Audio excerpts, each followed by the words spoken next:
முதல்வரை வரவேற்க வைக்கப்பட்ட பேனர்கள் திடீரென அகற்றப்பட்டதால் பரபரப்பு ஏற்பட்டுள்ளது. உட்கட்சி பூசல் காரணமா என தொண்டர்கள் அதிருப்தி அடைந்துள்ளனர். மயிலாடுதுறை அருகே நாகங்குடி பகுதியில் சீர்காழி ஒன்றிய பெருந்தலைவர் கமலஜோதி தேவேந்திரன் இல்ல திருமண வரவேற்பு விழா தனியார் திருமண மண்டபத்தில் பிரம்மாண்டமாக நடைபெற உள்ளது.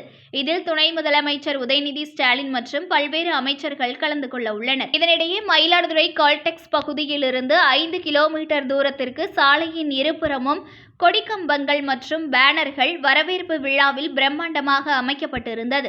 இதனிடையே உதயநிதி ஸ்டாலின் வருவதற்கு சில மணி நேரங்களுக்கு முன்பாக அனைத்து பேனர்களும் அப்பகுதியிலிருந்து திடீரென அகற்றப்பட்டன.